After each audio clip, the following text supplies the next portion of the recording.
Bonsoir à toutes et à tous. Nous sommes très heureux de vous retrouver pour la 28e édition de la plateforme du pôle santé de Aïssa ONG International. En cette veille du mois sacré de Ramadan, nous avons choisi un thème qui, nous l'espérons, vous intéressera. En effet, la communication de ce soir nous donnera les clés pour mieux se nourrir et cultiver notre santé. Elle sera animée par Malika Talbi. Malika est naturopathe, conseillère coach en nutrition, praticienne en réflexologie plantaire et membre du pôle santé de Aïssa ONG International. Nous verrons comment l'alimentation et la manière de nous alimenter influencent notre santé et celle de notre environnement. Que veut dire bien se nourrir aujourd'hui? Comment préserver sa santé et celle de ses proches dans ce monde moderne qui va de plus en plus vite? La communication durera 45 minutes environ. Vous pourrez poser vos questions en utilisant l'onglet Q&R de Zoom. Un temps d'échange est prévu. Nous vous rappelons qu'il est nécessaire de bien vous identifier avec vos noms et prénoms lorsque vous accédez à la plateforme du pôle santé. Malika, je te cède la parole.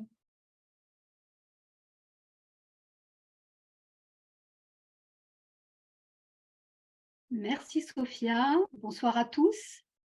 C'est un grand plaisir d'être avec vous ce soir et pouvoir partager, échanger ensemble sur un sujet qui est sensible, mais qui est vraiment vital, qui concerne absolument tout le monde, c'est notre alimentation et notre santé. Donc avec pour intituler les clés pour mieux se nourrir et cultiver sa santé. Alors pourquoi cette thématique ?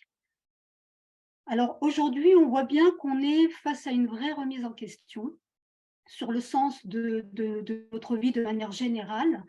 Il y a un bon côté à ça puisque ça nous permet de nous interroger, de nous remettre en question pour nous améliorer. Et donc, on pourrait se poser la question de la place de l'alimentation dans notre quotidien. Quel temps on accorde à cet acte nourricier dans ce monde qui va si vite et qui nous pousse souvent vers d'autres priorités. Est-ce que ça revient à dire que l'alimentation n'est pas prioritaire ou aux autres activités de notre vie? Alors pourquoi on mange? Est-ce qu'on mange simplement par habitude parce qu'il faut manger à tel moment précis pour combler un manque, une faim? Ou est-ce on sait qu'en mangeant, on va agir sur notre santé? Donc il va se passer des choses en fait dans notre organisme. Donc, on se pose tout plein de questions autour de cette alimentation. Donc, notre rapport à l'alimentation et à la santé nous interpelle plus que jamais quand on voit les erreurs que l'on fait, mais aussi l'état dans lequel se trouve notre organisme, l'organisme du monde. Et l'état général, donc la santé en général. Et donc, on ne peut pas continuer à aller en contresens en s'empoisonnant et s'autodétruire, alors que tout est censé être à notre portée, tout ce trésor de la nature est là pour qu'on se porte bien, puisque l'alimentation, elle nourrit tout en prenant soin. Donc, il y a un lien indéniable entre l'alimentation, donc la nature, l'individu et la santé. Et ce lien, c'est la vie, c'est le vivant. Donc voilà, on a volontairement programmé, comme l'a dit Sophia, ce sujet assez proche du Ramadan pour profiter justement de ce mois du jeûne, pour le démarrer avec de bonnes intentions, de bonnes résolutions, pour pouvoir se nourrir en conscience, en mettant en pratique cette première clé qu'on va voir aujourd'hui ensemble, comme une règle de vie, comme une bonne habitude à réinstaurer dans son quotidien, puisque ce mois symbolique nous invite à nous purifier, mais aussi à nous corriger et pour qu'on puisse améliorer au quotidien notre qualité de vie, à la fois au niveau extérieur, mais aussi intérieur. Et donc, c'est l'occasion, durant le Ramadan, peut-être de faire autrement pour mieux faire, justement. Et donc, accepter de manquer et sans chercher à rattraper tous les manques de la journée, parce que le corps sait parfaitement s'adapter au manque. Et d'ailleurs, il en a besoin et c'est même une nécessité. mais on est dans une société d'abondance où on mange 3 fois trop et on est dans cette peur permanente du manque, dans ce besoin continu de l'avoir, toujours avoir plus. Et on peut le constater hein, avec les vagues d'annonces de pénurie alimentaire qu'on a vécues ces derniers temps, comment ça a fait agir. Alors qu'en fait, le manque a toujours existé hein, depuis que l'homme est apparu sur Terre, puisqu'il n'a pas toujours eu de quoi s'alimenter, mais il s'est toujours adapté. Ben, ça lui permettait de faire un jeûne, d'avoir un temps de repos digestif. Donc le corps sait gérer ça. Et d'ailleurs, c'est même une pratique naturelle chez les animaux et même chez l'homme quand il est malade. Il a besoin d'avoir ce vide pour mettre en place un processus d'autorégénération, d'auto-guérison. Et en fait, c'est le médecin intérieur qui agit. Mais par contre, l'organisme ne sait pas gérer l'excès, parce que l'excès va le rendre du coup malade. Et d'ailleurs, de manière normale, de façon régulière, si on peut mettre une image à ça, on vidange sa voiture très régulièrement et on vide notre réfrigérateur pour le nettoyer. Quand un réfrigérateur est trop plein, ben, il ne se ferme pas. Donc, ça laisse passer le froid et ça fonctionne mal jusqu'à ce que l'appareil s'épuise et ne fonctionne plus. Et ben, c'est un peu pareil pour notre organisme. Donc, durant ce mois, c'est bien si on arrive à s'abstenir de nourriture négative, de malsaine, si je peux dire ça, que ce soit pour le corps avec l'alimentation, mais aussi pour le mental avec les pensées, les idées, dans nos actions, etc. Donc, juste pour soulever ici que la nourriture, elle est générale. On ne nourrit pas que son estomac. Et donc, de la même manière, on va veiller à la bonne nourriture de nos émotions, donc de notre mental, de nos différents sens, et aussi de ce que nous sommes au plus profond. Et dans la naturopathie, on insiste beaucoup sur ça. Et on verra pourquoi quand on sera un petit peu plus avancé dans cet exposé. Et donc nourrir tous ces éléments-là, et cette énergie que nous sommes, de quoi on la nourrit en fait.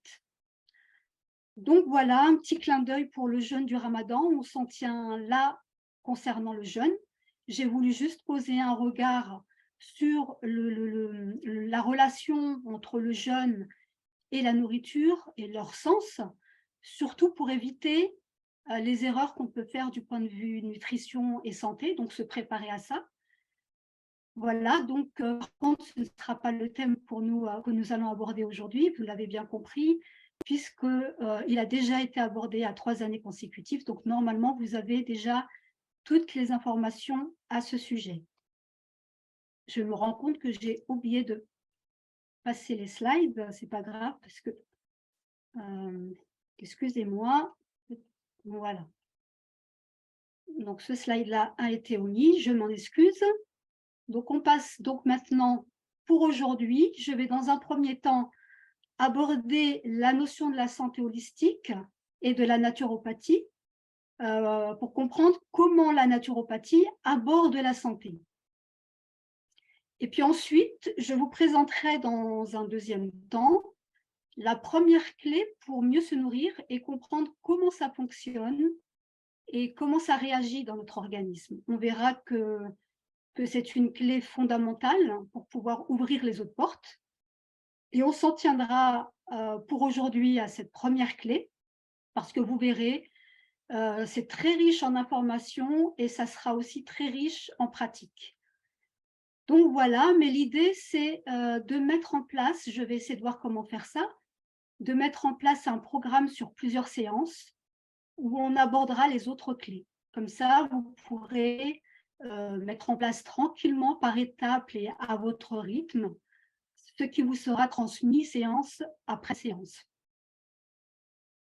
Voilà, donc alors qu'est-ce que la naturopathie? Et donc, en quoi ça consiste?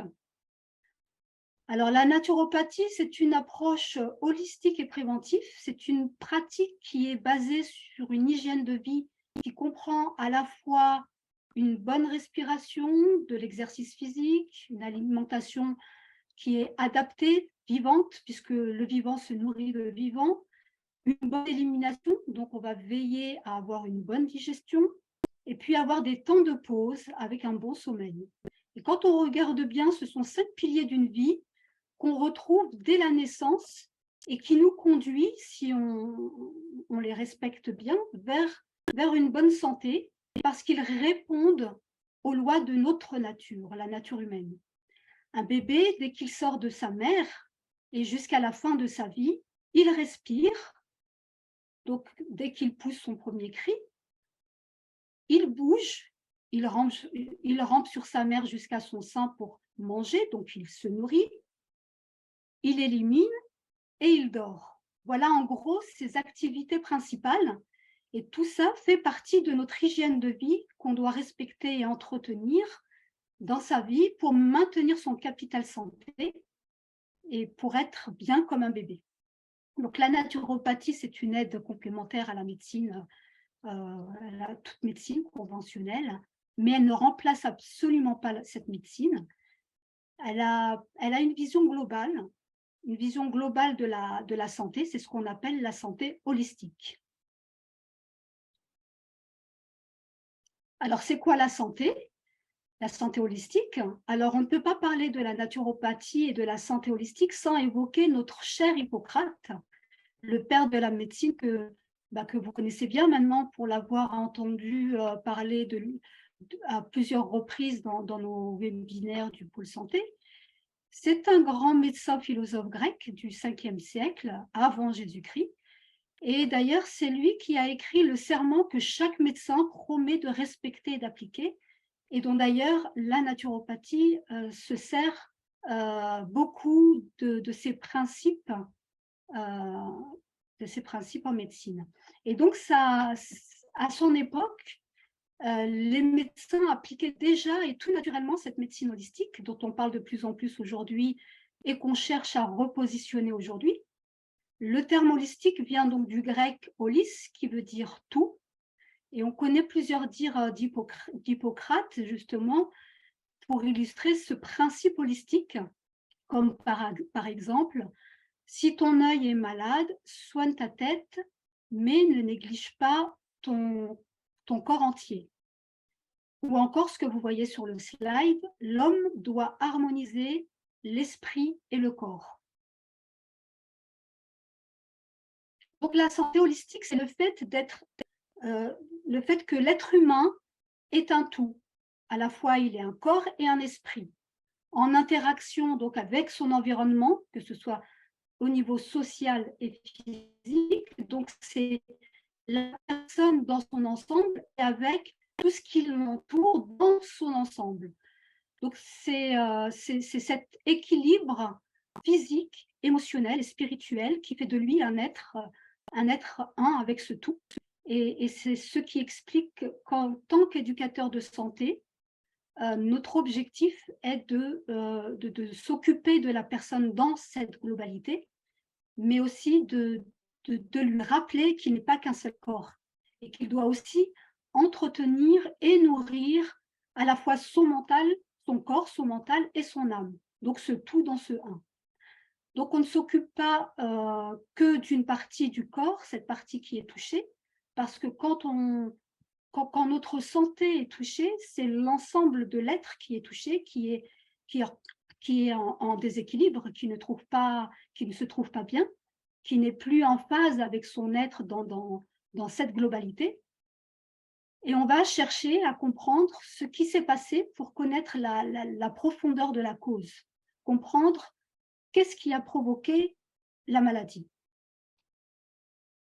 Parce que la maladie, ce n'est rien d'autre qu'un message dans ce déséquilibre que le corps envoie pour communiquer avec nous, pour nous alerter, nous prévenir d'un désordre, pour qu'on puisse agir, qu'on puisse éviter les lésions importantes, pardon, Donc, pour corriger, en fait, avant que ça n'aille plus loin. Et d'ailleurs, Hippocrate disait, le corps fait une maladie pour se guérir. Et le fait de restaurer une bonne hygiène de vie, donc ces 5 bases, ces 5 piliers de notre santé qu'on a vus, avec une alimentation adaptée, une bonne respiration, un peu d'exercice, etc., ce que l'organisme a besoin pour vivre, eh ben, ça va permettre de remettre de l'ordre à différents niveaux et à surmonter petit à petit la pente.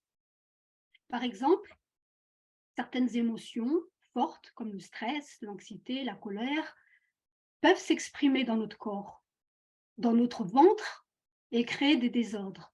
On sait par exemple que les émotions fortes et chroniques vont beaucoup affecter l'estomac et les intestins. On a d'ailleurs même des expressions qui illustrent bien. On dit avoir un nœud dans l'estomac, avoir l'estomac noué ou encore ne pas digérer ce qu'il dit. Bon, il y a tout plein d'expressions, mais il y a aussi beaucoup d'outils possibles pour apprendre à gérer ces émotions. Et c'est donc en ce sens que la maladie en naturopathie n'est pas prise comme un phénomène négatif, mais au contraire, c'est un moyen pour aller mieux, pour reprendre les choses en main, en fait, et pouvoir mieux se porter. C'est aussi quelque part une épreuve de vie qui peut aider à voir ce qu'on refusait de voir en face, qu'on refusait de s'avouer, de se dire, d'où maladie, et qui peut du coup nous aider à changer de direction dans notre vie ou à nous réinterroger sur l'idée qu'on pouvait se faire sur certaines choses, etc. Mais c'est clair que ça nécessite vraiment de réapprendre à être à l'écoute de son corps, à se reconnecter à son corps, à reprendre contact avec lui, l'écouter parce que très souvent, enfin, de manière générale, les premières alertes sont très importantes parce que c'est à ce moment-là qu'on peut vite résoudre des désordres. On parle beaucoup de notre déconnexion à la nature et à la nécessité de se reconnecter à elle, mais il faut, donc je fais un parallèle, mais il faut vraiment ne pas oublier, ne pas négliger la connexion à sa propre nature, la nature de notre corps, la nature de notre mental, la nature de notre être. Donc, se reconnecter à soi, à ce un que nous sommes. Donc, pour tendre vers cet équilibre, vers cette santé, on cherche à s'adapter en permanence. On s'adapte à des stress climatiques, le chaud et le froid, à des stress environnementaux avec par exemple les pollutions électromagnétiques et autres, à des stress affectifs, émotionnels, etc. Et on doit constamment chercher à réguler, à rééquilibrer. On régule sa température interne, on régule notre glycémie, on régule notre stress, on régule notre poids, on régule notre horloge circadien, etc. Tout va vers la régulation, donc vers l'équilibre. Donc voilà, la santé, c'est comme un jardin, ça se cultive. Et l'organisme a une capacité naturelle à se défendre, à s'auto-régénérer, à s'auto-guérir de lui-même, c'est-à-dire de préserver et rétablir sa santé quand il l'a perdue, un peu comme le fait la nature.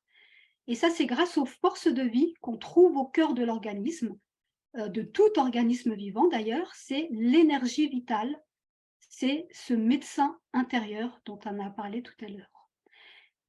Et c'est ce qu'on peut retenir de deux sagesses que j'ai relevées, celle d'Hippocrate qui dit « La force qui est en chacun de nous est notre plus grand médecin ». Et dans le même esprit, une sagesse du maître Soufi Alaouia, le Cheikh al-Alaoui, sur lui le salut et la paix, il dit « La maladie est en toi et tu ne vois rien. Le remède ne peut venir que de toi et tu n'en sais rien. Tu crois que tu n'es rien de plus qu'un corps minuscule, alors qu'en toi se trouve le macrocosme avec une majuscule. » Voilà, on retrouve ici cette notion holistique, hein, pour rester dans notre sujet, le tout dans ce un, que nous sommes liés, quoi qu'il en soit, à cet univers, que nous faisons un, puisque Dieu n'a rien créé dans la division, mais aussi on peut relever la notion de cette force qui est en nous, qu'on peut appeler énergie, force vitale ou médecin intérieur, ou autre, hein, et qui permet de rétablir l'équilibre en toute chose. Alors, dans le mot naturopathie, il y a deux termes intéressants à définir. Le terme naturopathie vient du latin natura et du grec pathos. Et en anglais, le mot path veut dire chemin. Donc, ce qui exprime l'idée d'amener la personne vers le chemin de la santé à travers l'étude et la pratique des lois de la nature. Donc, on ne peut pas rétablir l'équilibre sans faire appel à la force de la vie, à la force de la nature. Et donc, nous, en naturopathie, on va utiliser d'une part des remèdes de plantes sous différentes formes, hein, dont les aliments qui sont aussi des plantes, bien entendu. Et ces plantes qui nous nourrissent elles nous nourrissent et nous soignent, et elles nous viennent de la nature extérieure. Et d'ailleurs, certains médicaments sont tirés à la base, tirés de plantes. Donc, on fait aussi appel à la force de vie avec d'autre part les outils complémentaires qui sont à notre portée, qui sont en nous, qui font appel à la force qui est en nous, comme le souffle, le mouvement, la respiration, etc. Et qui vont permettre, donc à partir de techniques, de ces éléments-là, qui vont permettre de débloquer, de rééquilibrer nos énergies. Donc, on fait appel à ces deux forces de la nature, donc à la nature en nous et celle de l'environnement, qui est en dehors de nous, mais qui en fait partie de nous en réalité. Et c'est peut-être en ce sens que le remède est en nous, je pense. Voilà, et pour finir cette première partie, en naturopathie, on accorde une grande place à la relation entre le praticien et le consultant. On forme une équipe, on met la personne en confiance et on la dirige sur le chemin de la santé. On la place en tant qu'acteur de sa santé parce que personne ne peut mieux connaître son corps et ses réactions que soi-même. Et surtout, personne ne peut agir mieux que soi-même. Donc voilà, très brièvement, comment la naturopathie aborde la santé. Donc nous rentrons maintenant dans la deuxième partie de l'exposé, où on va aborder la première clé pour mieux se nourrir, avec une vue sur les réactions que ça suscite sur notre organisme. Alors, on sait que notre corps a des besoins précis pour pouvoir fonctionner. Il va avoir besoin de vitamines, de minéraux, de protéines, donc ce qu'on appelle les micronutritions et les macronutritions, qui sont extraits de notre nourriture et qui elle-même est extraite d'un milieu de vie naturelle, donc du vivant. Mais pour bénéficier donc de ces nutriments, il y a tout un processus qui se passe dans l'organisme qui doit être respecté. Donc, on va voir rapidement quel est ce processus. Alors, voici un appareil digestif. Donc, vous l'avez compris, il s'agit du processus digestif. Mais la digestion, en fait, qu'est-ce que c'est? Alors, c'est un long chemin qui va commencer, je ne sais pas si vous voyez mon curseur, voilà, qui va commencer par la bouche, donc l'apport, l'organe d'apport, et qui va suivre tout un circuit, voilà, que j'essaye de vous montrer, hein, et hop, et hop, et hop, jusqu'à l'anus, organe d'élimination. Donc là, on apporte, et là, on élimine. Et entre les deux, il se passe plein de choses pour permettre la digestion. qui, elle, va permettre, cette digestion va permettre de nourrir nos cellules. Donc cet appareil est protégé par une muqueuse qui est notre corps, qui est en quelque sorte la barrière de protection avec le monde extérieur pour éviter justement les agressions possibles qui pourraient venir de l'extérieur. Et le seul contact en fait direct que cet appareil digestif, que notre appareil digestif a avec le monde extérieur, c'est ce qu'on aura choisi d'y introduire. Donc, tout ce qui rentre dans ce tube digestif, c'est-à-dire notre nourriture en grande partie. Et c'est en ce sens que nos aliments, le choix de nos aliments, peuvent avoir un impact majeur sur l'état de notre appareil digestif, donc sur notre santé. Il y a une grande femme médecin et religieuse du 5e siècle qui s'appelait Sainte Hildegarde. Elle comparait à un temple qu'on cherche à protéger et à entretenir, un peu comme quelque chose de sacré, un trésor que l'on met à l'intérieur d'une boîte. Donc, pour dire comment cet organe, et plus particulièrement le système digestif, avait une grande valeur et avait à l'époque une place vraiment centrale au niveau de la santé. Et d'ailleurs, pour citer encore une fois Hippocrate, il disait « toute maladie vient des intestins ». Alors la digestion, elle commence dès que les aliments rentrent dans la bouche, et tous les aliments qu'on va introduire dans ce tube digestif ne sont pas assimilables par l'organisme tel quel. Donc l'organisme ne peut pas en bénéficier tel quel. Donc il va falloir les transformer selon tout un processus de digestion. Alors en commençant dans la bouche, le premier organe où passent nos aliments. Mais avant de poursuivre et de rentrer dans les précisions, est-ce que Sophia, tu m'entends? Oui, Est-ce oui. que c'est possible de faire réagir le public sur le chat en posant une simple question? Mais bien sûr, Malika. Oui, Alors, oui. ok, super. Donc, j'aimerais, merci Sophia, que vous puissiez indiquer sur le chat quelle est pour vous, donc vous avez la question sur le slide, quelle est pour vous la première action importante qui permette de démarrer la digestion? Voilà, je vous laisse écrire sur le chat. Je vais te demander, Sophia, s'il te plaît, si tu veux bien relever les réponses, si tu peux faire une synthèse en fait des réponses Qui arrive. voilà. Tout à fait. Donc, voilà, Alors, ça tu vois ce arrive. qui revient souvent. S'il te plaît, je te laisse faire. Je vais juste en profiter pour boire un petit coup parce que je me sens un peu sèche. Voilà, je te laisse regarder et tu me fais Oui. une synthèse de ce que tu retrouves comme… Alors, on a déjà 6 réponses et 6 bonnes réponses, j'ai envie de dire, puisqu'elles sont toutes identiques. C'est la mastication, l'action de la salive en contact des aliments, mâcher, voilà. Donc, tous les 9 réponses se rejoignent. Eh ben, La ça me rassure salive, beaucoup, ça me fait énormément plaisir. voilà, ça C'est tout à fait… continue.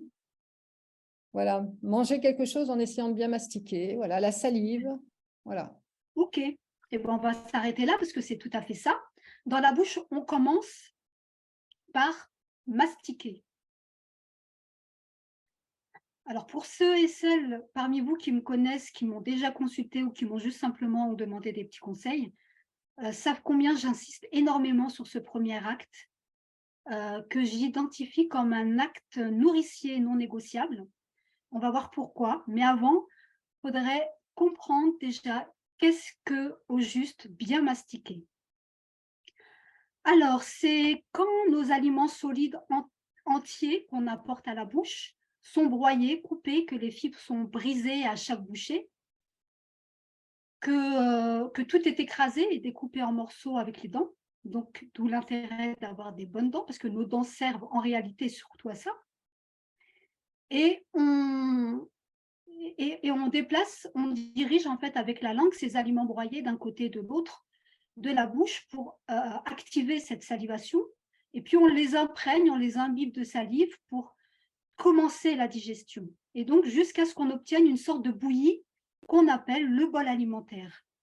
Et pour ça, la mastication doit être assez lente, avec des petits temps d'arrêt pour pouvoir bien tout imbiber de salive. Voilà, donc idéalement, la mastication, c'est ça.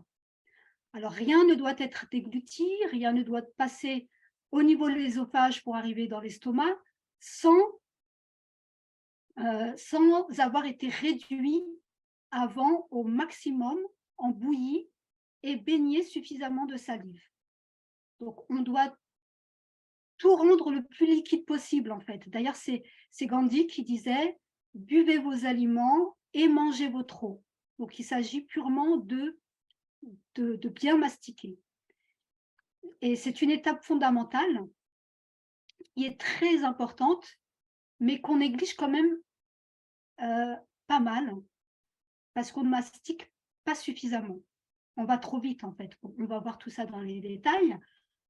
Mais pour que vous puissiez comprendre son intérêt et pourquoi c'est si important, j'aimerais vous expliquer comment ça fonctionne et quelles sont les réactions que ça suscite dans l'organisme. Ça donnera plus de sens parce que quand on sait comment fonctionne notre organisme, quand on comprend du coup comment il fonctionne, eh bien, on comprend mieux le sens et on va mieux saisir son intérêt. Et moi, je vous invite vraiment à vous intéresser de près au fonctionnement de votre organisme parce que ça fait partie de vous. Commencez déjà par votre système digestif pour mieux comprendre les choix à faire sur vos aliments, sur tout ce qu'on nous propose de plus en plus et qui peuvent être délétères. Mais tout ce type d'aliments, on en discutera dans une séance spécifique. On fera des séances spécifiques par rapport à certains thèmes. Donc tout ça vous permettra de comprendre comment vous fonctionnez. Alors, j'enlève ce petit carré là qui apparaît, je ne sais pas pourquoi. Donc, ça va vous permettre aussi de mieux vous connaître. Parce que quand on a compris tout ça, on a compris comment fonctionne notre tube digestif, comment fonctionne notre organisme, et bien du coup, on est plus dans la compréhension, dans l'ouverture pour changer ce qui ne nous convient pas, ce qui nous fait du mal. Et nos organes sont une partie de nous-mêmes. Et s'ils sont mal, eh bien, on est mal. On est mal parce que l'ensemble de notre être est mal. Et on a vu tout à l'heure, on est un. Donc, c'est pour ça qu'en naturopathie, on prend le temps d'expliquer les choses et que parfois, nos séances, elles peuvent durer entre 1 heure et 2 heures. Voilà. Alors, qu'est-ce qui se passe quand on commence à mastiquer un aliment? Eh bien, la mastication se passe dans la bouche et uniquement dans la bouche, ce qui fait que si on néglige cette étape, on n'a pas le moyen de se rattraper. Et du coup, c'est compliqué pour tout le reste des étapes de la digestion. On doit travailler plus, donc on les surcharge de travail. Et eux vont pousser le bouchon pour éviter les désordres parce qu'ils essayent toujours de retrouver cet équilibre, cette régulation dont on a vu tout à l'heure. Donc, sachant que l'organisme va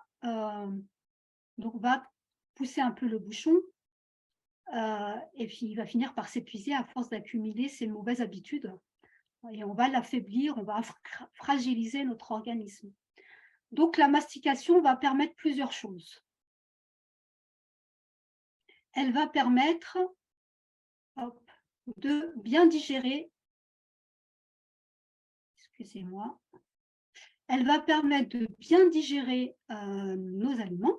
Alors, la digestion se déroule par 2 types d'actions.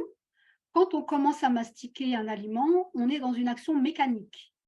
Et cette première action, la mastication, va entraîner une action chimique, c'est la production de la salive. Donc, en mastiquant, on produit de la salive, bien qu'on sache qu'on va aussi produire de la salive avant même la mastication, c'est-à-dire au moment où on a l'image en tête de ce qu'on va manger ou ce qu'on aimerait manger ou de l'odeur que l'on va sentir pendant la préparation du repas. On a déjà commencé en fait à saliver, donc parce que c'est le cerveau qui, en imaginant ou en sentant un plat, par exemple, va préparer la digestion.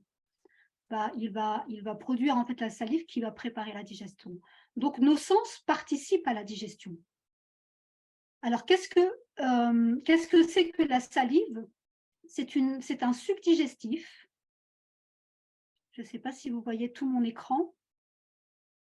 Oui, oui. Il n'y a pas les... Parce que moi, je vois...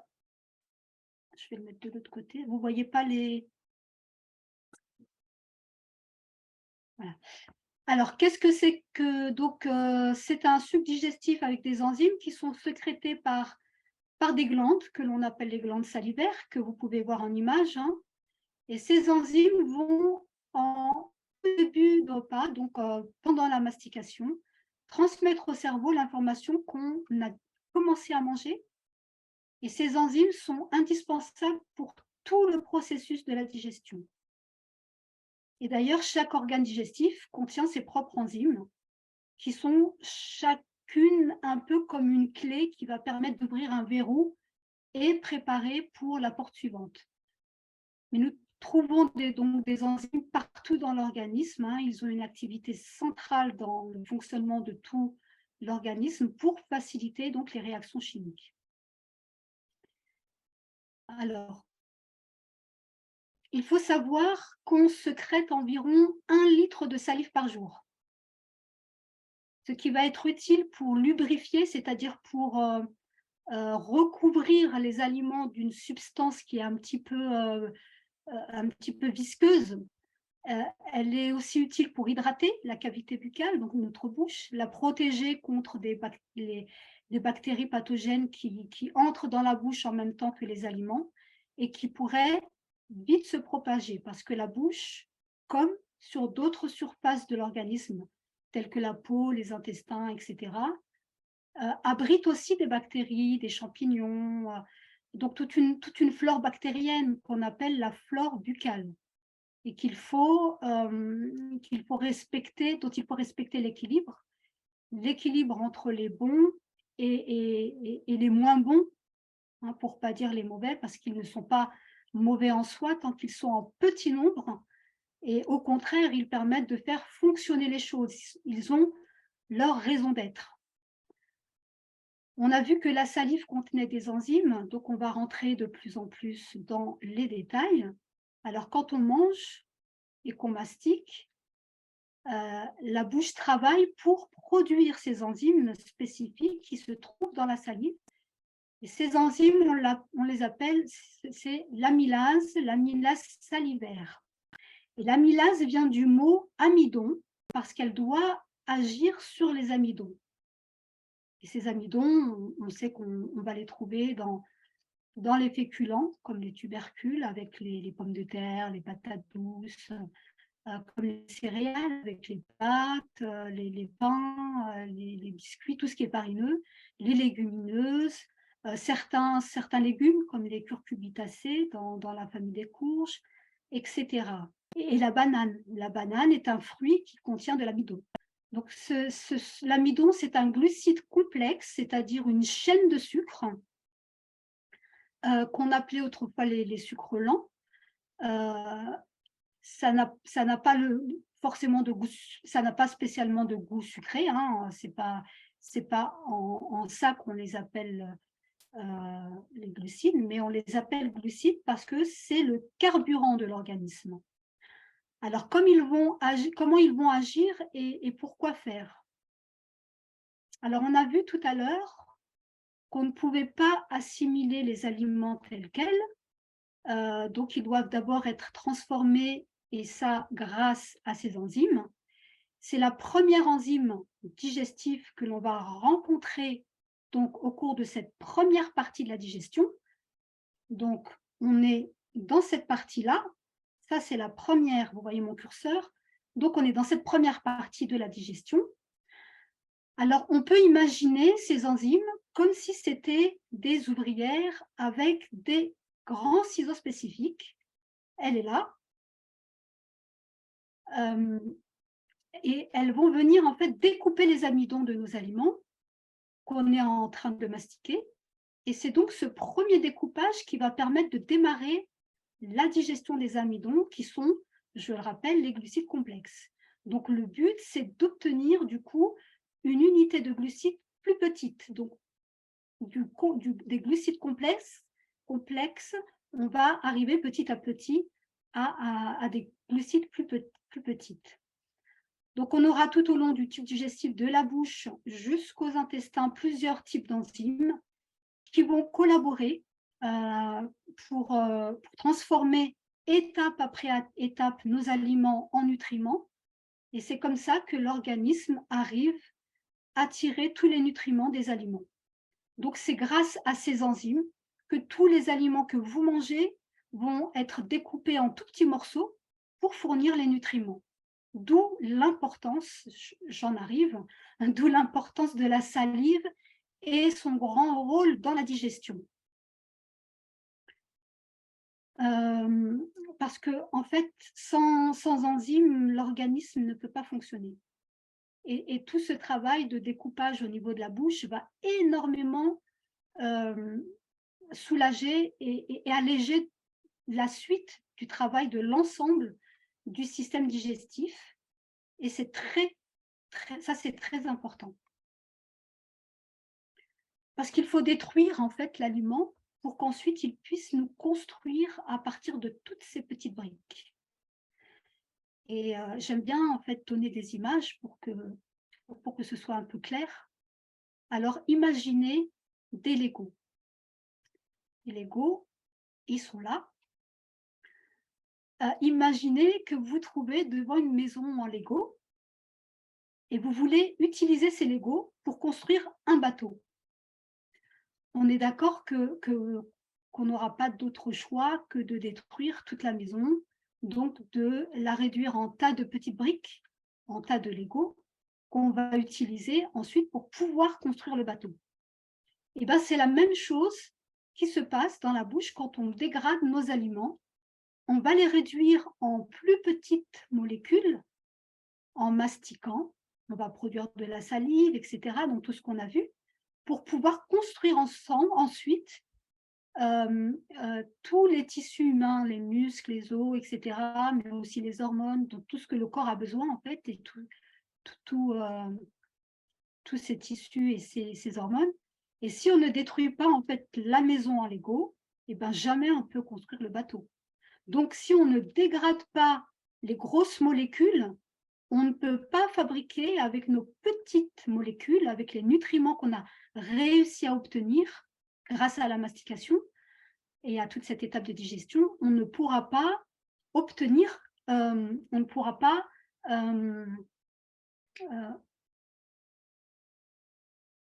comment dire, on ne pourra pas fabriquer tous les tissus humains et les hormones. Donc vous comprenez mieux maintenant, j'espère, l'importance de la mastication. Tout ce qu'il y a derrière cet acte que j'appelle donc acte nourricier non négociable. C'est dans ce sens que je dis que c'est non négociable parce qu'on ne peut pas négliger cet acte. Donc voilà, donc les amis, mastiquez pour produire vos enzymes digestifs, mastiquez correctement vos aliments, vraiment, c'est vraiment dans votre intérêt. Alors, on n'en a pas fini avec la salive. Autre chose qui est assez importante, la salive va permettre aussi de neutraliser l'acidité buccale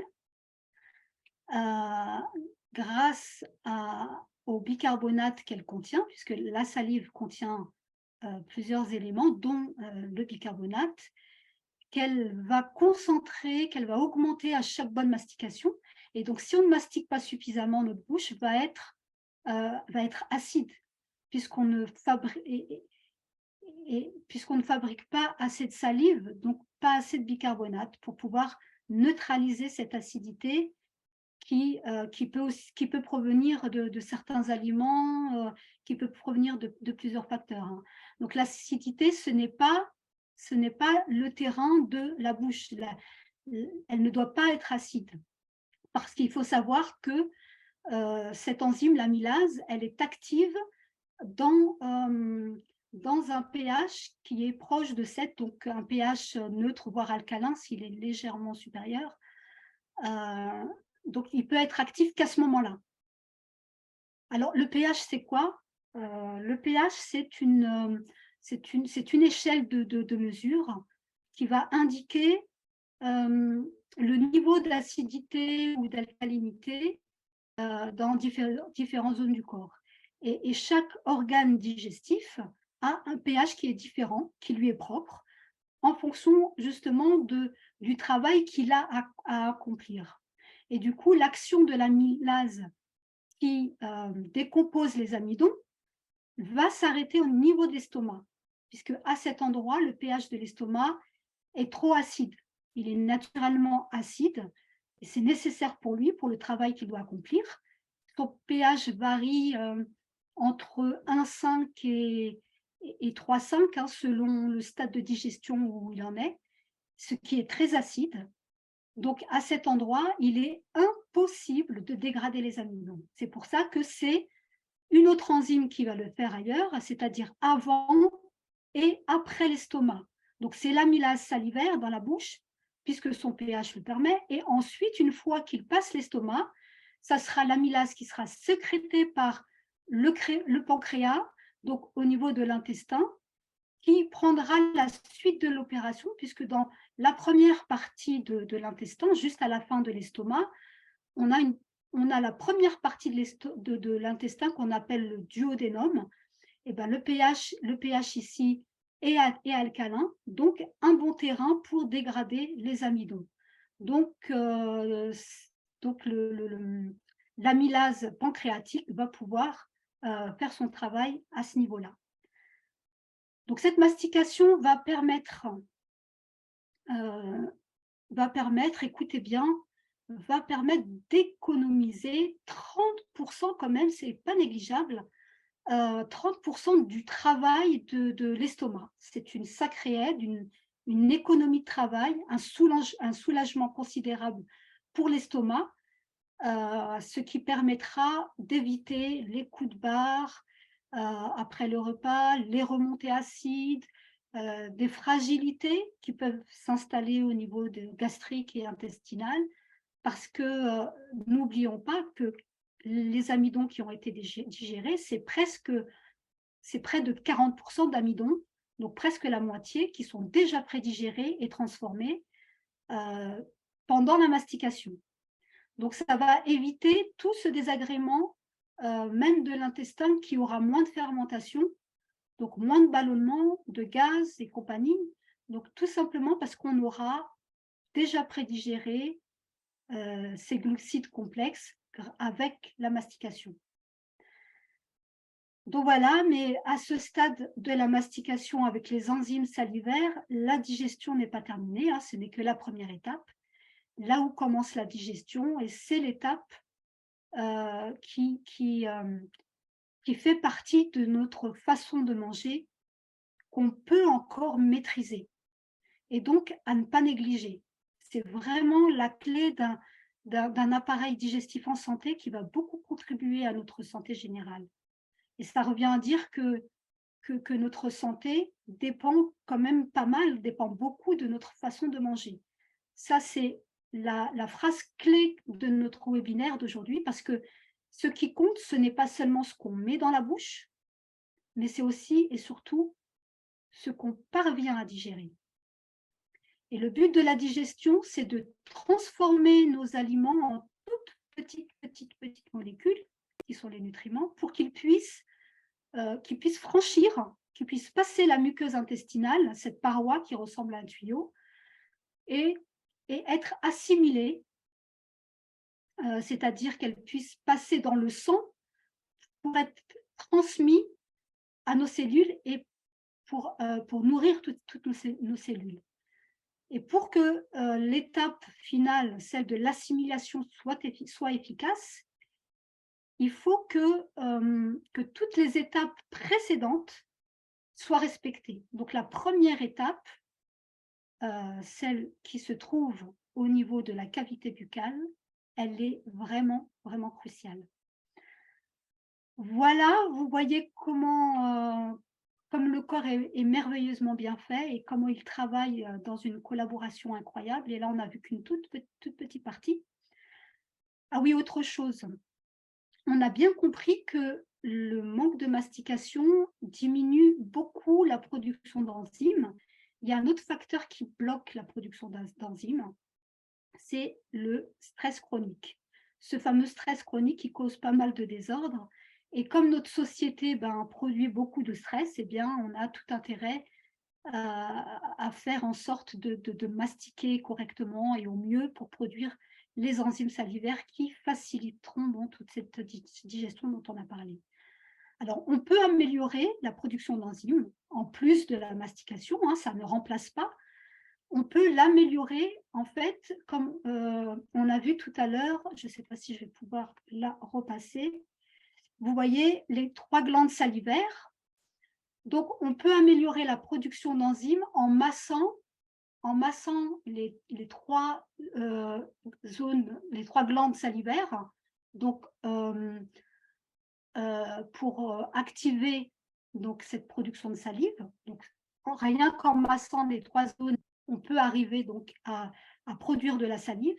En massant aussi sous la langue, vous avez au creux la glande sublinguale. Donc, avec le bout de la langue, vous pouvez masser en faisant un va-et-vient, en chatouillant, hein, à peine en touchant. Vous faites un va-et-vient et vous allez voir que ça va activer la salivation. Il y a aussi, avec le cru, tous les aliments crus contiennent des enzymes. Mais par contre, il faut veiller à en manger en petite quantité. Ça suffit largement. En mangeant trop de crudité, on peut pas mal s'irriter les intestins parce que ça prend du temps à mastiquer le cru. Et si on veut vraiment bien bénéficier de tout ce qui est contenu dans ce cru, à la fois au niveau des nutriments, des enzymes et tout ce qui est contenu, il faut vraiment, vraiment bien les mastiquer. Donc, une petite quantité, ça suffit largement. On n'a pas besoin d'en prendre plus pour avoir plus de nutriments. Ça ne se passe pas comme ça. Prenez juste une petite quantité, vous aurez largement ce qu'il vous faudra. Donc, mangez du cru en petite quantité. Pensez aussi à bien vous hydrater avec de l'eau plate parce qu'il faut maintenir l'hydratation de la bouche et les enzymes ont besoin de cette hydratation. Et puis, un autre élément qu'on a vu juste avant, là, c'est la gestion du stress en utilisant donc des outils pour gérer son stress et éviter justement ce blocage de la production d'enzymes. Mais ça ne remplace pas, je le répète, ça ne remplace pas la mastication qu'on soit bien d'accord sur ce point-là. C'est en plus pour l'augmenter, pour le solliciter. En réalité, bien mastiquer, c'est spontané et naturel. On l'a juste perdu du fait que notre société nous demande d'avoir un rythme qui n'est pas adapté, hein, un rythme très rapide et très éprouvant. Donc, ça se réapprend, ça nécessite de le faire avec conscience. Et d'ailleurs, on peut le voir avec les bébés qui sont nourris au sein. Ils mastiquent et ils insalivent parfaitement et naturellement chaque gorgée de lait. Ils prennent leur temps parce qu'ils mastiquent. Et même si c'est liquide, ils mastiquent. Et les liquides, on les imprègne de salive et vous vous rappelez de ce que disait Gandhi, mâchons nous trop et buvons nos aliments. Et c'est valable, on peut dire que c'est valable pour les biberons, seulement ceux qui sont avec les petits trous au niveau de la tétine, c'est-à-dire sans mode rapide avec le gros trou pour aller vite, justement. Donc, s'ils mastiquent bien, s'ils insalivent chaque gorgée de lait, eh ben, ils feront pareil avec chaque gorgée d'eau qu'ils vont boire et chaque bouchée d'aliment qu'ils vont manger quand ils seront plus grands. Et c'est lent, c'est vrai, c'est lent et c'est long, mais c'est normal et c'est bien. Mais malheureusement, la société, elle presse et on se retrouve en tant que parents, par la force des choses, hein, par ignorance aussi, et sans aucune culpabilité, bien sûr, et on se retrouve à les presser et du coup, on les pousse à vite avaler et les repas vont s'orienter vers le remplissage du ventre. Et l'enfant va perdre petit à petit l'habitude spontanée de mastiquer, d'insaliver et souvent, c'est comme ça qu'on commence à manger un peu trop. Voilà, et puis c'est pareil à la crèche, c'est pareil à la maternelle, dans les classes plus grandes, et puis à la maison, et puis quand on devient adulte, et puis après on est parent et on recommence avec le même schéma. Et tout autour de nous, de toute façon, va tellement vite que ça nous pousse à aller vite, alors que tous les bienfaits de la digestion et de notre santé ne dépendent absolument pas de la quantité, mais encore une fois, de notre façon de manger. Et c'est quand on a notre santé qui ne va plus trop qu'on commence à réfléchir et se dire bah, il va falloir faire autrement. Voilà, et en plus, on nous présente aussi des aliments qui sont de plus en plus mous, ce qui diminue notre mastication parce que ça fait glisser l'aliment tout seul. Par exemple, on a les gâteaux qui sont de plus en plus fondants, ils s'écrasent, ils s'émiettent. Le pain, la viennoiserie, les plats cuisinés, tout ça c'est mou, c'est très cuit. Les poissons sont de plus en plus présentés sans arrêt, surtout pour les enfants. On préfère pour les enfants, pour aller vite, leur donner de la viande hachée, les céréales soufflées du petit déjeuner dans le lait qui se ramollissent. Bah, tous ces aliments sont une catastrophe parce que ça nous oblige pas à mastiquer. Et par ailleurs, en avalant vite, on ne prend pas non plus le temps du coup d'analyser toutes les saveurs. Le seul moyen qu'on peut avoir pour parvenir à sentir un peu de saveur, ça va être d'ajouter des épices, d'ajouter du sucre, d'ajouter du sel, et ça c'est une autre catastrophe. Alors que la bonne mastication, elle invite à découvrir les vraies saveurs. Ça ne veut pas dire qu'il ne faut pas en mettre, hein, mais en quantité raisonnable. On n'a pas besoin de rajouter pour déclencher plus de saveurs, pour donner plus de goût. Le goût, c'est dans les aliments naturels. Et là, il faut mastiquer pour les découvrir. Donc la mastication, elle permet aussi de savourer nos aliments et de reprendre contact avec les saveurs. Alors, savourer, normalement, c'est faire durer longtemps le plaisir dans la bouche, c'est prendre son temps de déguster, d'analyser les différentes saveurs, et on apprécie vraiment le goût de ce qu'on mange. Parce que manger, c'est un plaisir et ça prend du temps pour ressentir. Sinon, c'est du remplissage. Alors, qu'est-ce qui permet dans notre organisme de pouvoir découvrir et d'apprécier les saveurs? C'est la langue. Ce grand muscle qui est le principal organe des récepteurs du goût. Elle va capter par le sens du toucher la texture de l'aliment. Donc, si c'est croustillant, si c'est fondant, mou, dur. Et elle va percevoir le goût des saveurs qui sont formées et captées sur les différentes zones que vous voyez en image. On a juste une partie ici parce que les principales, hein, puisqu'il semblerait qu'il y ait en moyenne 3000 capteurs, donc en moyenne. Hein. Bon, ils permettent de différencier les goûts, mais aussi, on a vu les textures, le chaud du froid, l'amer de l'acide, etc. Et le goût va s'intensifier à chaque mastication. Et la mastication va finir par nous faire ressentir quand on est rassasié. Alors, la mastication permet de se rassasier et d'aboutir à la satiété. Alors, la satiété, c'est le sentiment ressenti après un repas lorsqu'on n'a plus faim et jusqu'au repas suivant. On a vu tout à l'heure qu'au début du repas, les enzymes salivaires transmettent au cerveau l'ensemble, il va transmettre en fait l'information qu'on a commencé à manger. Donc, les premiers signaux sont envoyés au cerveau dès le début de la mastication, mais il faut laisser le temps au cerveau de repérer si le corps a bien reçu ce qu'il a besoin pour pouvoir couper au bon moment l'appétit.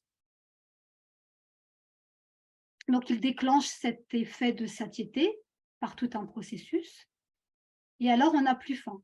Donc, c'est important de prendre le temps de manger pour que le temps de satiété puisse arriver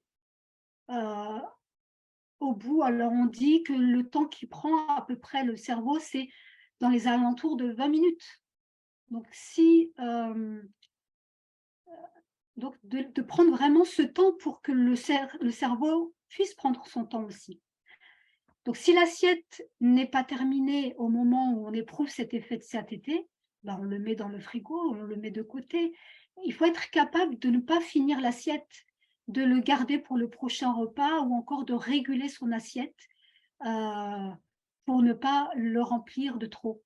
Il y a aussi des choses qui ne sont pas dans l'assiette qu'il faut écouter, c'est les sensations, arrêter de manger quand on n'a plus faim, car on va trop remplir son estomac, et ce qui n'est pas bon pour l'estomac, puisqu'on risque de se retrouver avec certains troubles, comme les brûlures, les reflux gastriques, parce que l'estomac va avoir du mal à se vider, et il sera trop souvent trop rempli. On va accumuler en fait cet effet le fait de trop le remplir. On mange quand on a faim et on arrête quand on n'a plus faim.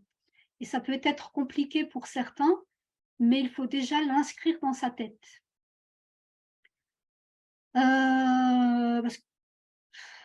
Qu'est-ce que je pourrais rajouter? Bon, l'objectif, c'est de se faire plaisir pour ne pas être dans la frustration, bien sûr.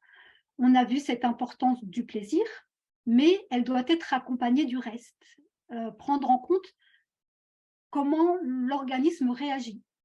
Et c'est d'ailleurs pour ça que j'ai préféré commencer le programme sur notre façon de manger, comment améliorer certaines habitudes de comportement avant de changer autre chose. Je pense que le plus important, c'est vraiment dans le comportement. Parce qu'on peut, je retire ce petit carré, parce qu'on peut très bien choisir les aliments les plus sains et avoir un parfait équilibre alimentaire, mais si on ne prend pas en compte le fonctionnement de l'organisme, dont la mastication, entre autres, qu'on vient de voir aujourd'hui, cette alimentation, elle ne sera pas bénéfique, parce que comment va se passer sa digestion? Comment va se passer son assimilation? Et une digestion demande beaucoup d'énergie au corps. Alors, quand elle est trop longue, elle est trop lente et trop longue parce que on a négligé certaines étapes, c'est très, très dur.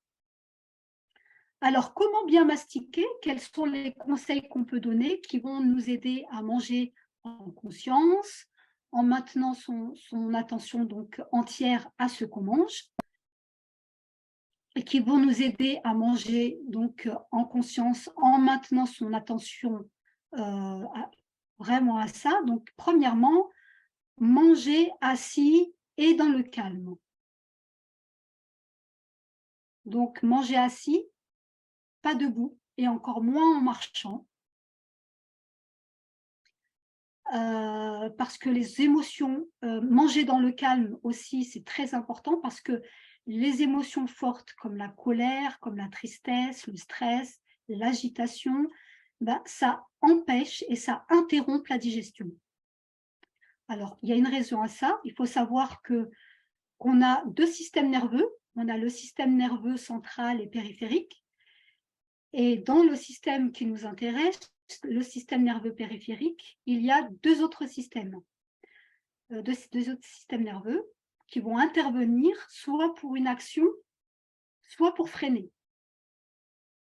Alors, c'est le système nerveux parasympathique qui va intervenir pour répondre au corps qui freine, donc qui se détend, qui se repose, qui est au calme, qui se nourrit.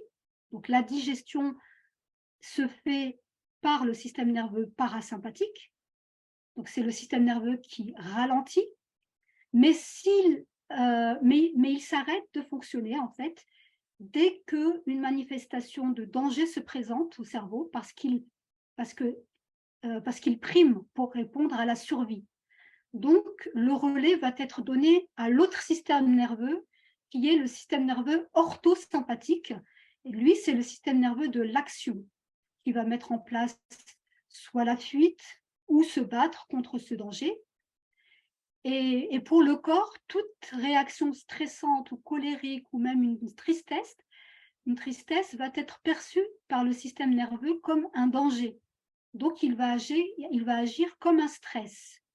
Donc, dans ces situations émotives, la digestion, qui fait appel au système nerveux parasympathique, va s'arrêter pour donner le relais au système nerveux orthosympathique, parce que les deux ne peuvent pas fonctionner en même temps. Donc, voilà pourquoi il est important de manger dans le calme et assis et de ne pas faire autre chose pour maintenir l'action du système nerveux parasympathique et pouvoir aboutir à la digestion jusqu'au bout. Donc, pas devant la télé, ni lire en même temps, etc.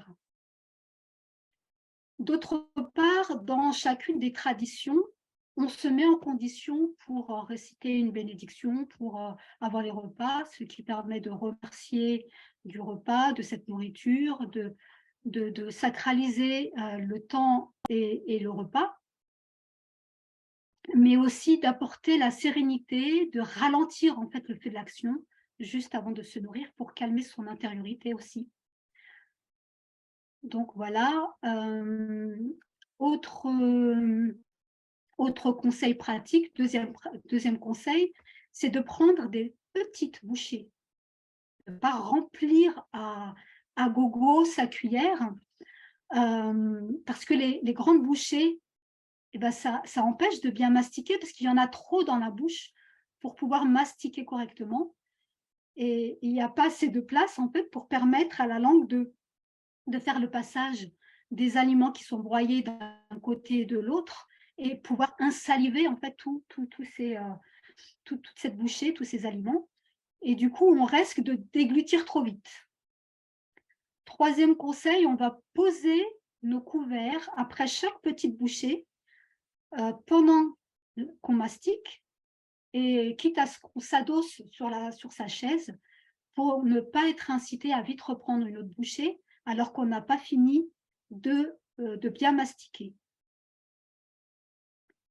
Quatrième conseil, savourer avec conscience, profiter en fait pour percevoir les différents goûts en vous concentrant sur la mastication.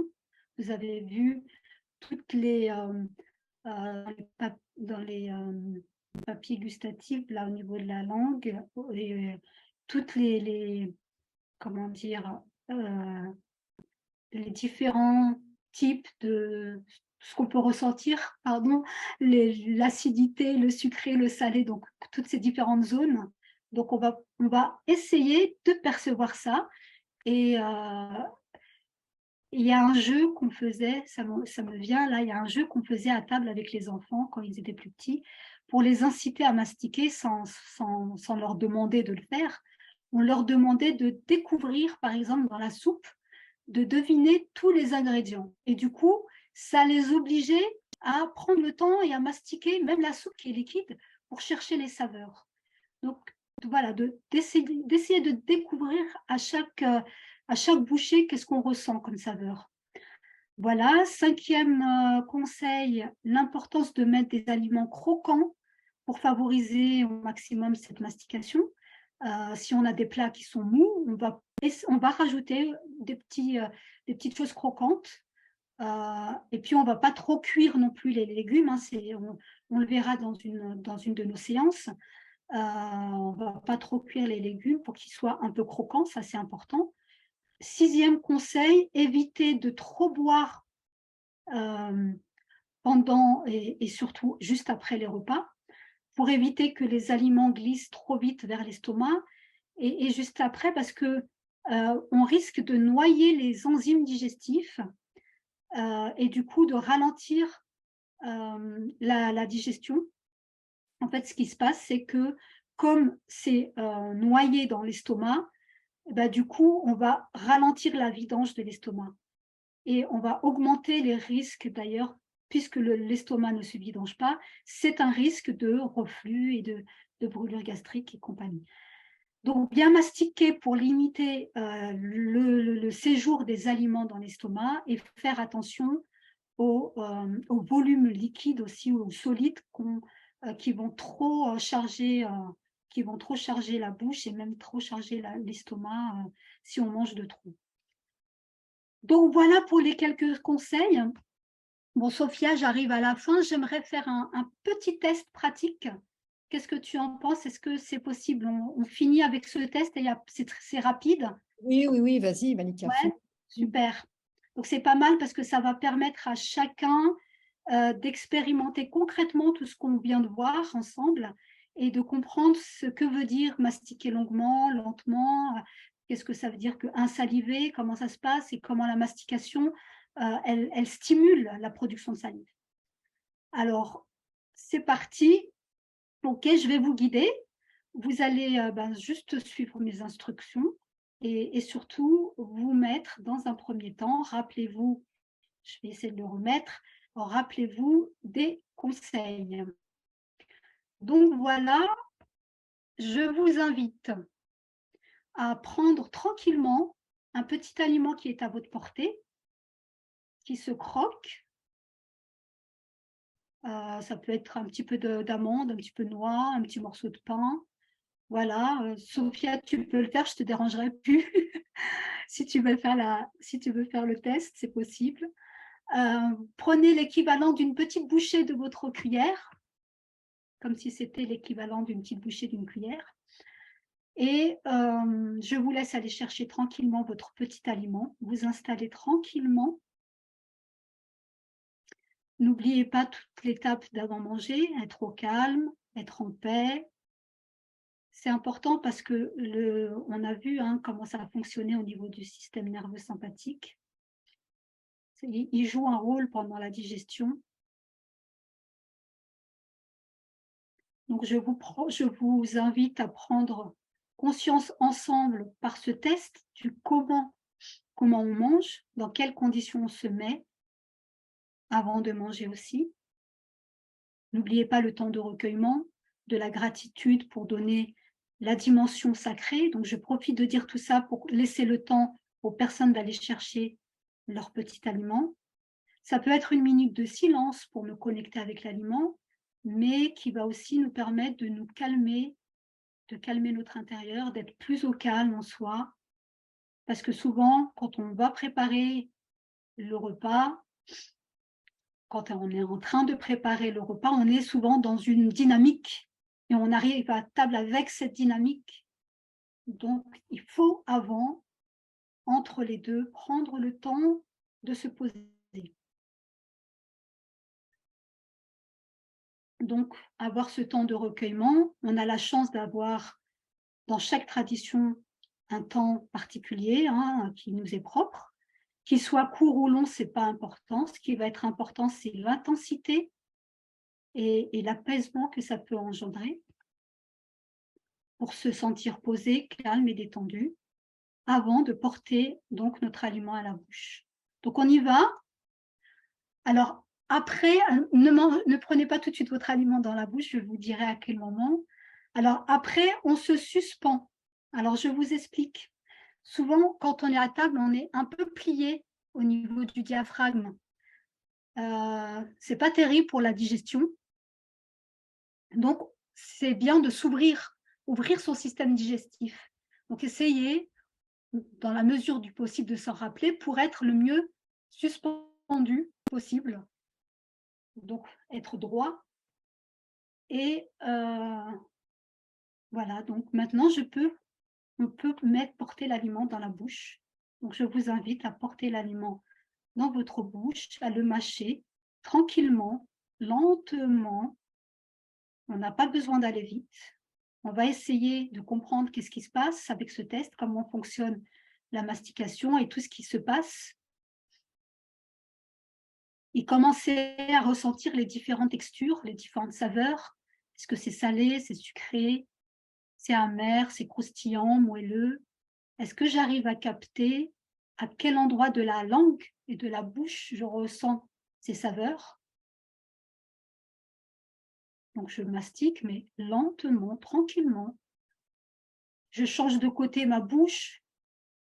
Si j'étais à droite, je vais à gauche, je mastique à droite, je mastique à gauche. Passer l'aliment donc à droite, avec la langue, à gauche. Puis repasser de l'autre côté. Est-ce que je ressens plus les saveurs? Est-ce qu'il y en a d'autres? Donc j'essaye de voir ce qui se passe. Et maintenant, sans avaler, vous vous arrêtez de mastiquer, mais juste s'arrêter pour insaliver. Est-ce que j'ai suffisamment de salive? Si vous ne sentez pas beaucoup ou si vous voulez faire le test dont on a parlé tout à l'heure, vous pouvez masser les zones des glandes salivaires avec vos mains ou alors masser avec le bout de votre langue au creux sous la langue, faire le va-et-vient et pour produire de la salive. Voilà, vous rassemblez le tout et tranquillement, doucement, vous remastiquez. Observez ce que vous faites, où vous en êtes. Et on reprend, on mastique tranquillement. Tout en mastiquant, je vais vous expliquer, enfin, je vais vous demander une petite chose, c'est d'observer après, donc continuez à mastiquer, hein, observez après ce que vous ressentirez quand l'aliment passera dans l'œsophage. Est-ce que vous le sentez passer? Et après, est-ce que vous ressentez quand il arrivera à l'estomac? D'accord? Donc, continuez à mastiquer. Et quand on sent que l'aliment est devenu quasiment liquide, on peut avaler une petite partie en fonction de ce qu'on a en bouche, en fait. Hein. Donc, continuez à mastiquer ce qui reste dans la bouche tout en rassemblant, si besoin, les morceaux qui sont vers les dents, avec la langue. Et on observe ce qui se passe, comment fonctionne la langue pour récupérer, regrouper les morceaux et remâcher. Si vous sentez que c'est suffisamment bouilli, vous pouvez avaler à nouveau une autre partie jusqu'à ce qu'il ne reste plus rien en bouche. Voilà, pour ceux qui ont fini, ils ont fini. Ceux qui ont besoin de continuer, continuez. Ne vous pressez pas. Voilà, si vous avez...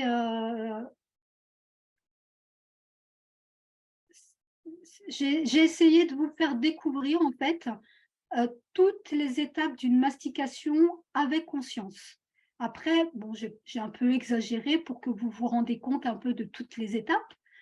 Voilà, mais moi, je vous transmets les informations pour que vous compreniez comment ça se passe et ce qui est favorable et adapté à l'organisme.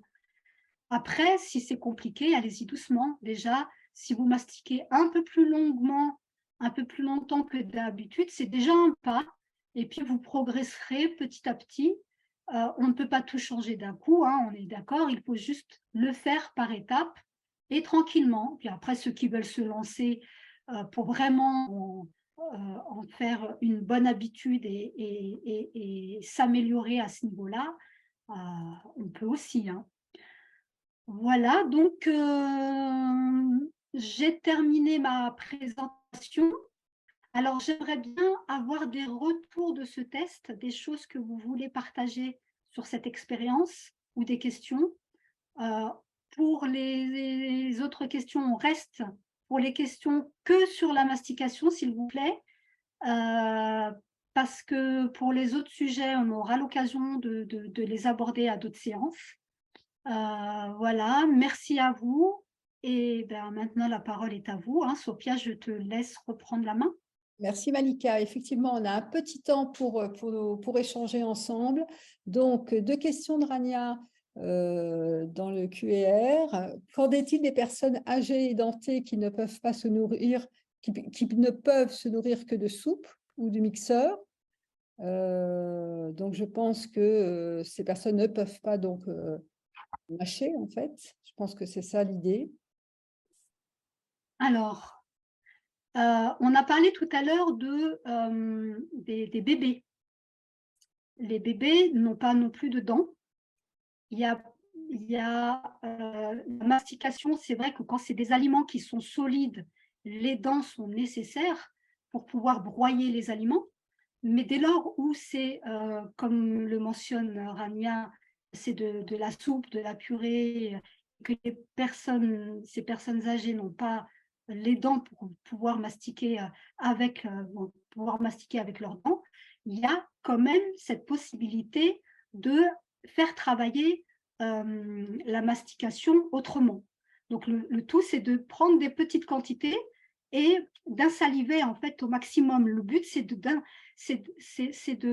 le but des dents, c'est de broyer les aliments, et le but de la salive, c'est de mélanger les enzymes avec les aliments. Donc, le fait de saliver va permettre de mélanger sa petite soupe avec ses enzymes et de pouvoir digérer après donc, tout ce qu'elle prend. Donc, il y a cette possibilité de faire le geste de la bouche pour pouvoir activer la production.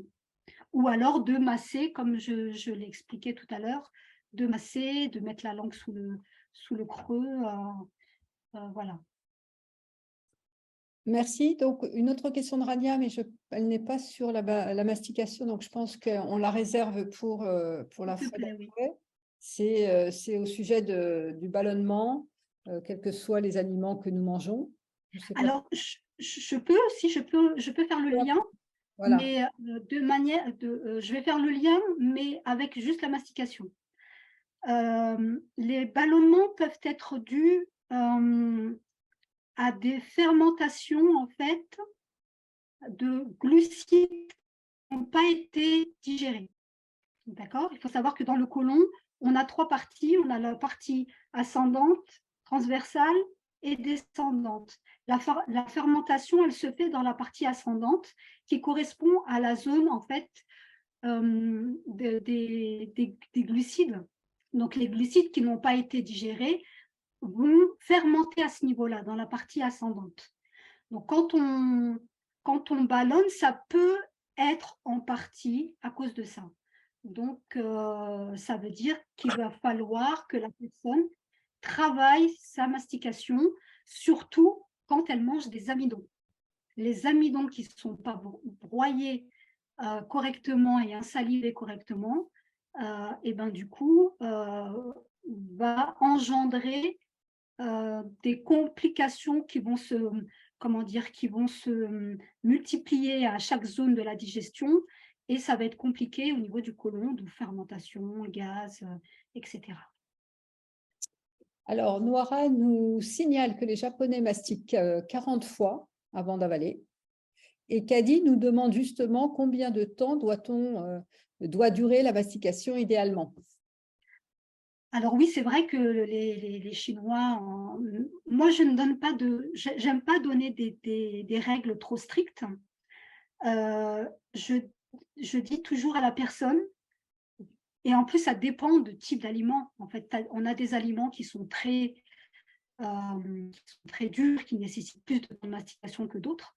Donc moi je dis toujours aux personnes de percevoir dans la bouche quand son aliment est rendu en bouillie, quand elle a suffisamment salivé et qu'elle a bien imbibé ses aliments de salive, et que c'est suffisamment mis en bouillie, ça suffit largement pour pouvoir être dégluti petit à petit. On n'a pas besoin de tout déglutir d'un coup, il faut y aller, je vous l'ai montré tout à l'heure, on y va par étapes. Et souvent, quand on mastique, on se rend compte on va déglutir de l'eau. Et en fait, parce que l'aliment, petit à petit, se transforme quand on mastique bien, en matière beaucoup plus fluide. Donc, c'est plus de voir chacun comment il a rendu son aliment. Je ne vais pas dire à la personne mastiquer 30 fois, 40 fois, 50 fois. Voilà. Alors, Zora nous fait remarquer que c'est tout un rituel. Alors, pour le week-end, c'est faisable, voire le soir, mais manger peu et plusieurs fois dans la journée, est-ce que c'est mauvais?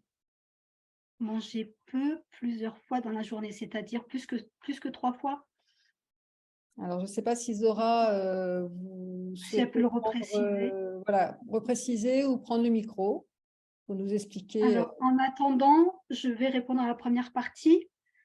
C'est plus facile en week-end parce qu'on ne travaille pas. Tout le piège est là, en fait, tout le souci est là.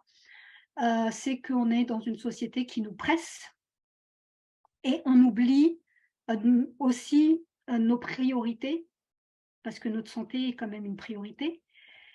Et en fait, on pense que mastiquer beaucoup, c'est compliqué et c'est long, mais c'est au vu de l'assiette d'aujourd'hui quand on mangeait sans mastiquer correctement.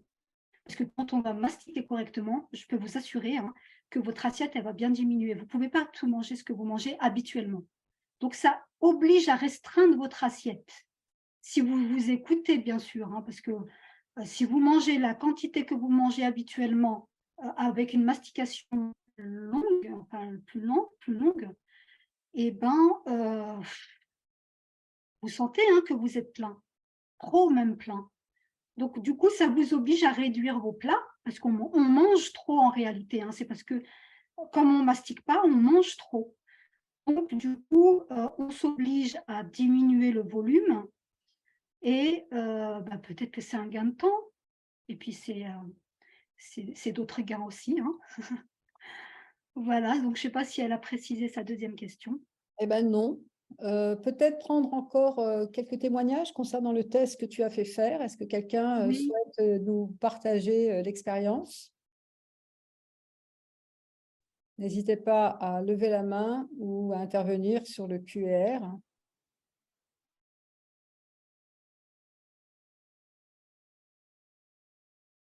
alors en attendant, pour éviter, Alors, Zora a complété, je mange très peu le midi et le soir, comme un moineau, et je grignote des petits trucs mais sains, je suppose dans la journée.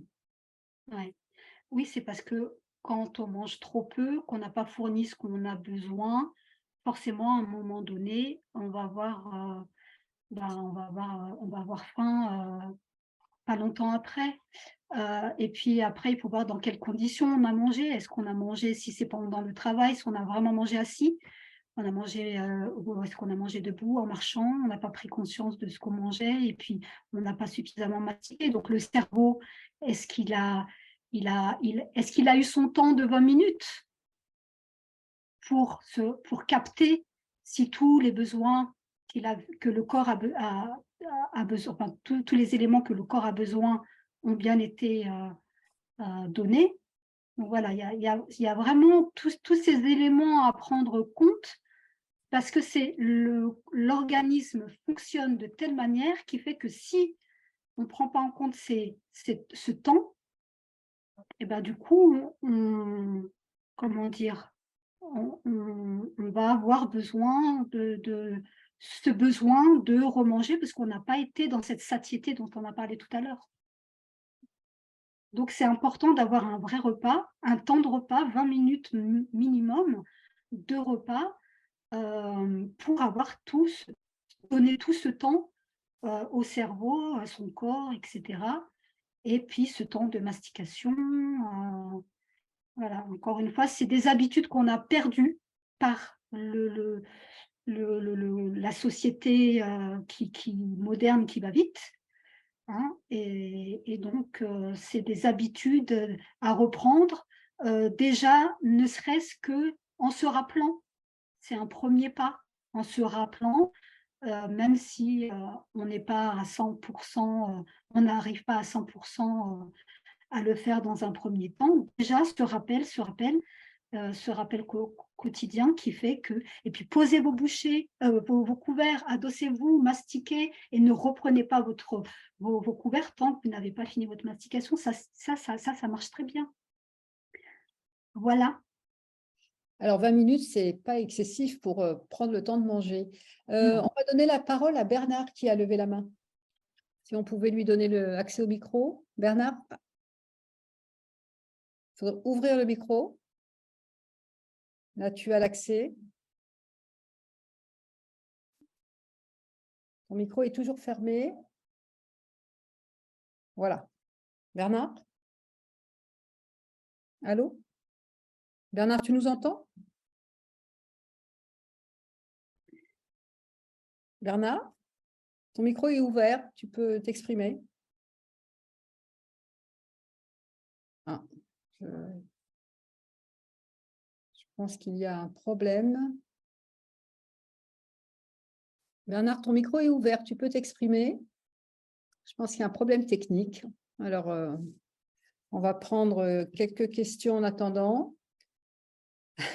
Zora nous rassure, mais on est tous pareils. Merci beaucoup, je vais réapprendre à manger, à mastiquer plutôt. Alors, quid du travailleur de force qui a besoin de beaucoup d'énergie? Est-ce que quand on a une activité intense, on a besoin je suppose, de manger un peu plus? C'est ça le sens de la question? Je réponds. Vas-y. Alors, encore une fois, ce n'est pas dans la quantité, ça va être dans la qualité de ce qu'on va prendre et dans l'équilibre de ce qu'on va manger. Et je vous assure que si vous mastiquez, vous allez voir que vous allez être vite rassasié. Donc, un grand travailleur, il va avoir besoin selon son poids. Bon, après, il y a plein de... C'est au cas par cas, mais il va avoir besoin de plus de protéines, peut-être de plus de glucides complexes. Donc, il y a tout ça à prendre en compte. Donc, c'est pas dans la quantité, ça va être dans la façon de manger et dans ce qu'on va apporter. C'est l'apport qui va être le plus important. Donc, un grand travailleur a besoin de plus d'énergie. Donc, les énergies, on va les trouver dans les glucides. Allons vers les glucides complexes. N'allons pas vers les glucides qui sont simples, qui brûlent trop vite, alors que les glucides complexes vont rester très longtemps dans l'organisme. Voilà, donc c'est vraiment au niveau de l'apport et de la mastication. Alors Bernard, est-ce que tu as récupéré ton micro? Là, il est fermé. Est-ce que tu souhaites t'exprimer? Pour rouvrir le micro. Dernière tentative. En attendant, Kadi a réagi par rapport à l'expérience. J'ai vraiment eu l'impression de sentir et savourer les amandes. J'ai aussi mieux ressenti les parties de la langue qui étaient actives. Ben voilà, super, c'est une belle expérience. Alors Bernard, est-ce qu'on t'entend maintenant? Le micro est ouvert. Donc toujours pas. Et je ne vois pas le micro marcher, donc je pense qu'il y a un ennui technique. Il peut écrire, hein, s'il peut écrire. Oui, je pense que c'est mieux, Bernard, que tu écrives parce que du coup, le micro ne marche pas. Donc, Salima, merci infiniment, Malika. Comment explique-t-on le syndrome des personnes qui ne sentent pas la satiété? Oui, ça, c'est un autre cas. C'est un autre cas. Je ne sais pas, peut-être qu'on pourra faire comment dire. Il faut qu'il voit déjà tous ces éléments-là.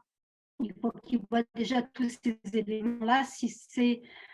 S'il peut les travailler, ça peut aider. Tous les conseils qui ont été donnés au niveau du massage des glandes salivaires. Est-ce qu'il ne mange pas trop vite? Est-ce que la personne ne mange pas trop vite? Parce qu'il faut savoir une chose, c'est que dans notre société, on va vite, on mange très vite. Et donc, du coup, on a très vite, même si on ressent le rassasiement sur le coup, très peu de temps après, on va retrouver cette sensation de faim. D'une part parce qu'on a mangé trop vite, et d'autre part parce que on a mangé Bon, ça fera partie d'une autre séance parce que ça demande beaucoup d'explications, mais on a mangé trop d'aliments qui sont des sucres rapides. Et dans notre nutrition moderne, c'est ce qui se passe, hein, quand on voit ce qu'on a dans notre assiette, hein, les pâtes blanches, les frites, les hamburgers, tout ça accompagné de beaucoup de viande. On est plein, mais on n'a pas, on va pas avoir cet effet de satiété qui va durer. Parce que c'est des aliments qui vont, comment dire, qui vont être très vite digérés, enfin très vite digérés entre guillemets, qui ne vont pas rassasier suffisamment, qui ne vont pas apporter suffisamment à l'organisme. Alors, Jamila nous pose une question. Est-ce que l'ordre dans lequel on mange les aliments a une importance dans la bonne digestion? Oui, oui, oui, mais ça fera partie d'une autre séance. Mais effectivement. Alors, il y a les troubles du comportement alimentaire aussi, qui sont liés à des problèmes émotionnels aussi. Oui, ouais, mais ça, Cette méthode suffit à régler le problème. ça peut aider, surtout si la personne n'est pas dans cette dynamique-là. Tout ce qui entre dans les problèmes digestifs, dans les problèmes oui, de tout type d'ordre digestif, il faut comment dire, il faut faire ce travail. Il faut revisiter toutes ces parties qu'on a vues. Après, pour la problématique du TOC, oui, ça c'est de l'ordre psychologique, mais ça ne m'empêche pas de faire ce travail, ça peut aider. Moi, j'ai eu un cas, bon, c'est pas de l'ordre psychologique, mais c'est une personne qui avait un problème assez important au niveau de son fonctionnement digestif, qui était diagnostiqué en fait comme cas désespéré où on ne pouvait rien faire, et qu'il fallait qu'elle vive avec et qu'elle fasse attention à ce qu'elle mange. Et ben on a mis en place certaines choses avec la mastication et plein d'autres choses, hein, mais on a mis en place certaines choses et elle s'est rendue compte qu'effectivement, elle ne mastiquait pas assez et que tous ces problèmes se sont assez vite réglés. Alors que les médecins lui ont dit, ben, c'est comme ça fait 13 ans que vous vivez comme ça, il n'y a rien d'autre à faire. Et ben, je peux vous assurer que ben, elle était, bon, elle est super contente, quoi, parce qu'elle était désespérée, mais elle a vu que non, ça pouvait fonctionner. Donc voilà, et pour les problèmes de TOC, donc on va travailler en supplément avec toute la partie psychologique, tout en fonction de la personne, de tout ce qu'elle a besoin, mais il y a un accompagnement en parallèle. Il y a plusieurs choses à travailler en fait pour ce cas-là. Alors, une dernière question, parce qu'il est tard. On va prendre Fadila qui a levé la main. Si on pouvait donner accès au micro à Fadila. Et je m'excuse pour Bernard, on n'arrive pas à entendre. Donc, Fadila, ouvrez votre micro, s'il vous plaît. Vous avez la parole.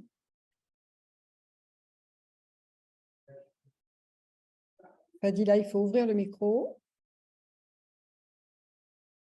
Bon, non, elle n'est toujours pas. Je ne sais pas, c'est peut-être... On a un problème avec les micros. Oui, les micros ce soir ne fonctionnent pas. Donc, bon, ben voilà. Si elle veut l'écrire, hein. Voilà. Je vais apporter une petite précision en attendant, si jamais elle peut se remanifester autrement. C'est vrai par rapport à la remarque de Rania, qu'avec l'âge, on a des enzymes qui diminuent. Donc c'est bien pour ces personnes âgées